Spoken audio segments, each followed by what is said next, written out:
প্রদ্যুৎ দত্ত আহ, নিয়ে যদি বলতে হয় তাহলে এক কথায় বলবো যে একটা কথা আছে বাংলায় যে পৃথিবী বীর ও ভোগ্যা।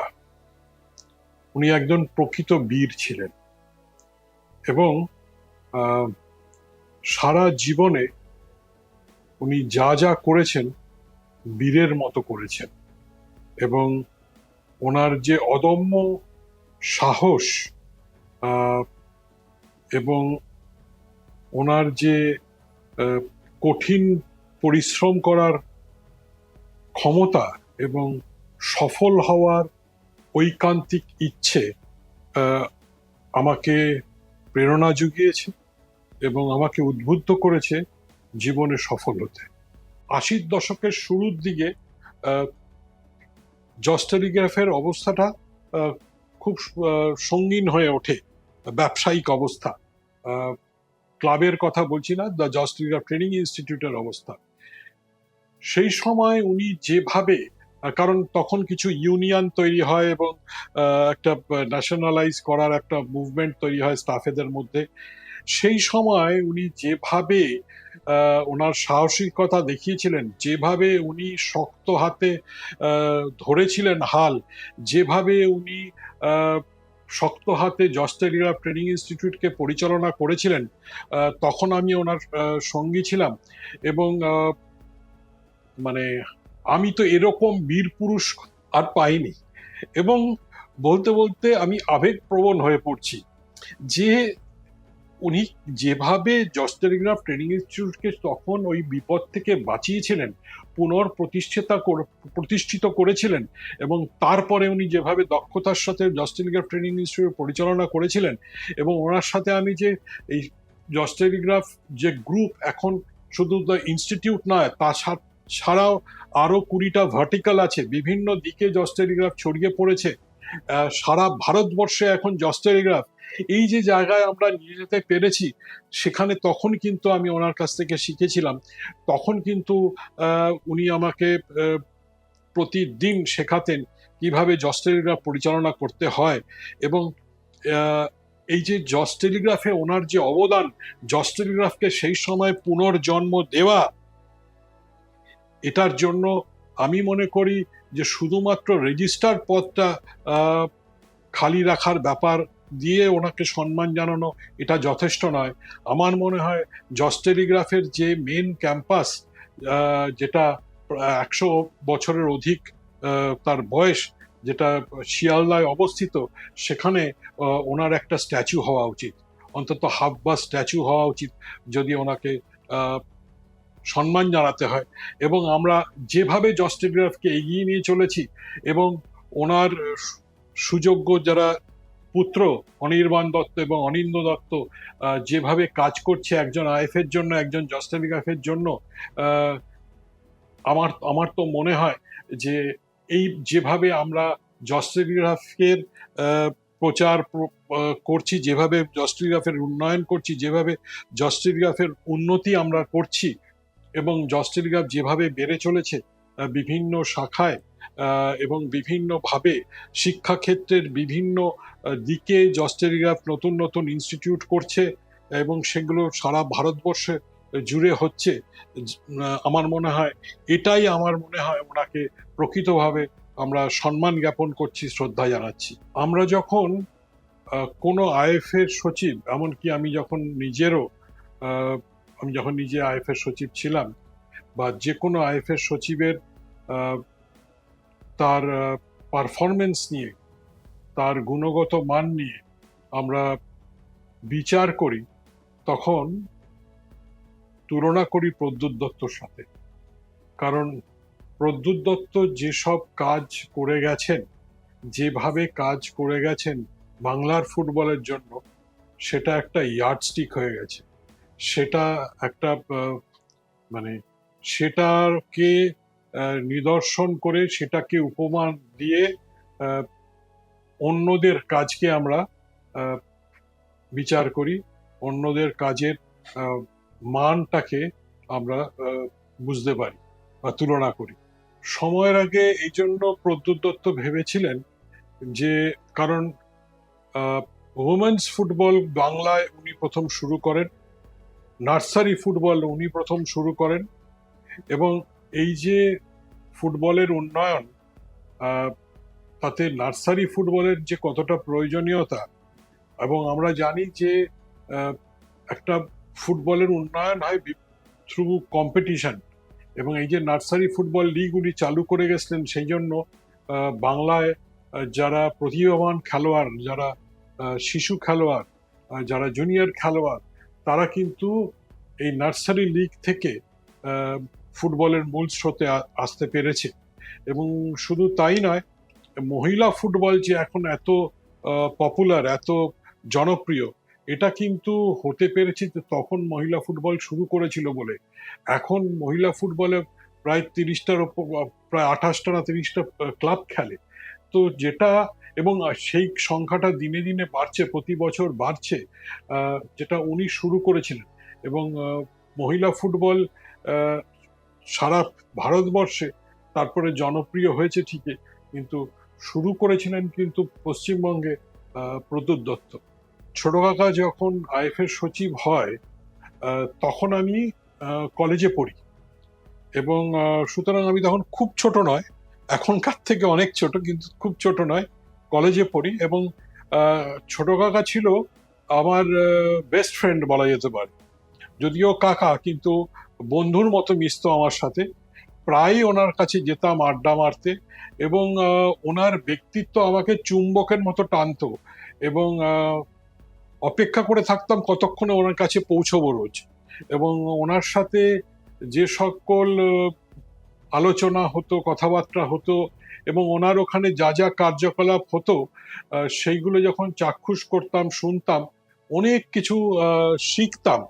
এবং স্পন্সরের ব্যাপারে উনি কিভাবে স্পন্সরশিপগুলো আনতেন, এবং কিভাবে একটা টুর্নামেন্টের যে যে মাইলেজ গুলো দিতে পারে স্পন্সরকে একটা টুর্নামেন্ট থেকে, কিভাবে ফুটবলের প্যাশন, ফুটবলের জনপ্রিয়তাকে নির্ভর করে একটা কর্পোরেট, একটা কোম্পানি কিভাবে মাইলেজ পেতে পারে, কিভাবে একটা কোম্পানি তার ব্র্যান্ডকে তুলে ধরতে পারে, তার প্রোডাক্টগুলোর প্রচার করতে পারে, সেটা যেভাবে উনি বোঝাতেন সেই কোম্পানিগুলোকে, এবং যেভাবে উনি নিজেকে তৈরি করতেন, সেটা আমার কাছে তখন শিক্ষণীয় ছিল। যেটা পরবর্তীকালে আমি যখন সচিব হই, তখন প্রত্যেকটা টুর্নামেন্টের আমি টাইটেল স্পন্সর নিতাম, আমি টেলিভিশন পার্টনার নিতাম, রেডিও পার্টনার নিতাম, পেরিমিটার বোর্ডস পার্টনার নিতাম, মানে ইন গ্রাউন্ড ব্র্যান্ডিং এর জন্য। তো এই যে প্রত্যেকটা টুর্নামেন্টের আমি স্পন্সর নিতাম এবং পেতাম, সেটা কিন্তু শিক্ষাটা আমার ওনার কাছ থেকে হয়েছিল শুরু। হয়তো পরবর্তীকালে আমি নিজেকে স্বশিক্ষিত আরো করেছিলাম, কিন্তু ওনার কাছ থেকে অনেক কিছু শিখেছিলাম। যেভাবে ওনার ওয়ার্কিং স্টাইল, যেভাবে ওনার উনি যেভাবে নিজেকে পরিচালনা করতেন, সেখান থেকে আমি অনেক কিছু গ্রহণ করে, অনেক কিছু শিখে সেটাকে পরবর্তীকালে প্রয়োগ করে সফল হয়েছিলাম। রবীন্দ্র সরোবর যে বাঁচাও, তার একটা আন্দোলন হয়েছিল। এই রবীন্দ্র সরোবর বাঁচাও একটা কমিটি হয়েছিল, এবং সেই নিয়ে একটা বৃহত্তর আন্দোলন হয়েছিল, যে আন্দোলনে এখনকার মাননীয় মুখ্যমন্ত্রীও প্রচন্ডভাবে সমর্থন করেছিল। এবং শ্রী প্রদ্যুৎ দত্ত যেভাবে পুরো উদ্যোগ নিয়ে পুরো ময়দানকে এক জায়গায় করে, ক্রীড়াপ্রেমী মানুষদের এক জায়গায় করে যেভাবে একটা আন্দোলন তৈরি করেছিলেন, এবং যেভাবে তিনি রবীন্দ্র সরোবরকে একটা বাজার বা মলের যাতে না হয় সেটা থেকে আটকে এই দক্ষিণ কলকাতার যে ফুসফুস এখনো আছে, এবং ওখানে যে এই যে খোলা জায়গাটা, সেটা কতটা আমাদের পরিবেশের জন্য মূল্যবান এবং কতটা উপকারী, সেটা কিন্তু, এর অবদান কিন্তু প্রদ্যুৎ দত্তের। এবং আমি দেখেছিলাম যে কিভাবে একটা আন্দোলনকে উনি অর্গানাইজ করেছিলেন, কিভাবে সংগঠিত করেছিলেন, কিভাবে এত লোককে উনি, হাজার হাজার লোককে এক জায়গায় করেছিলেন, সেটা তখন দেখেছিলাম। এবং কিভাবে উনি এক একটা মিটিং করতেন, কিভাবে এক একটা মানে সভা উনি তৈরি করতেন, কিভাবে আন্দোলনটা করেছিলেন রাস্তায় নেবে, সেটাও দেখেছিলাম, সেটাও তখন শিখেছিলাম। নেহেরু কাপ যে মানে উত্তরবঙ্গে হতে পারে, এটা উনি ভেবেছিলেন, এটাই একটা বিশাল বড় ভাবনা। এবং যার জন্য উত্তরবঙ্গের ফুটবল তারপরে অতটা জনপ্রিয় হয়। যেভাবে কাঞ্চনজঙ্ঘা স্টেডিয়ামটা উনি অত অল্প সময়ের মধ্যে পুরো তৈরি করেন এবং যেভাবে নেহেরু কাপ ওখানে অনুষ্ঠিত করেন, সেটা একটা ইতিহাস।